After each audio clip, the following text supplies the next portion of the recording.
Hi everyone and welcome to Project 31 for 2023, where I watch 31 horror films in the 31 days of October, and I'll give you my review for each and every single one of them. Today, October 22nd, I will review the movie Puppet Master. I on my life.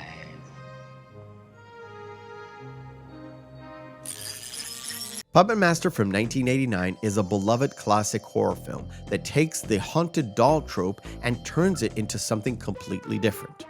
The story starts in 1939 as we see the puppet master, André Toulon, making his puppets and breathing life into them. I say breathing, but it's actually putting his soul into them. Sort of like a screwed up Geppetto.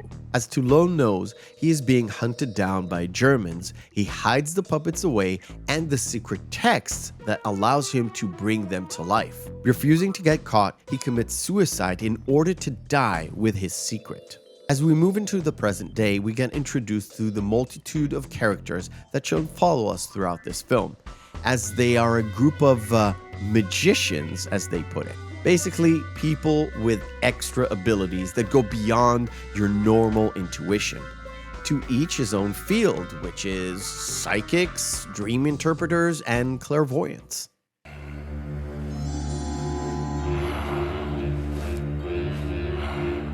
The group meets up at that same hotel where Toulon died, because their friend and equal just died himself there. They of course come over to pay their respects to the widow, and naturally, they want to find out what exactly happened to this guy. The first to kind of get an inkling of something's a bit off is Alex Whitaker, the dream interpreter, who already had a dream about the hotel and Gallagher, the guy who died.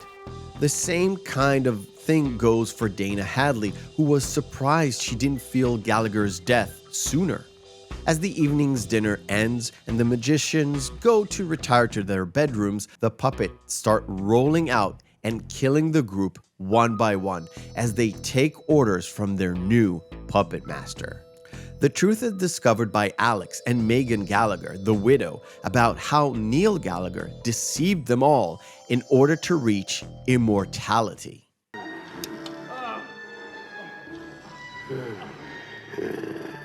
Never did get used to those two.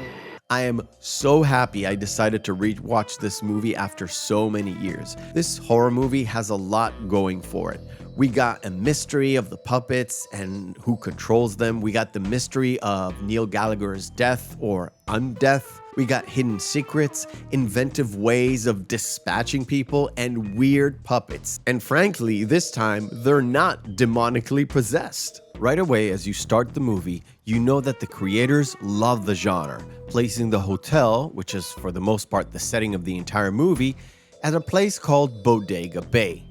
This is a homage to the film The Birds by Alfred Hitchcock, who is the godfather of horror. But it's not just that, because Barbara Crampton from The Reanimator and other films was cast as the ditzy blonde that goes to a fortune teller, as we get more and more tie-ins for the more modern 80s horror films. This to me was a bait and switch in the same vein as Drew Barrymore in Scream, just without the killing part, of course.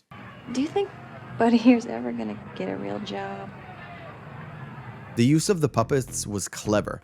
When they had to move fast between place to place, the camera turned into their point of view as we saw them maneuver around the hotel. Because the puppets are at scale, they did a lot of the action sort of off screen to help them with the credibility. There are a lot of visceral moments in this movie, but it doesn't go too far into the gore while the murders actually are happening. And when you do see things get chopped off or drilled into, it's mostly embalming fluid rather than actually blood. I was half expecting a Chucky-style movie, being it relied on puppets, but in fact I enjoyed it not going into that full goofy mode. I will recommend this movie to anyone, especially for the Halloween season, because it hits all the marks a movie like this should hit. So it's an easy call for me.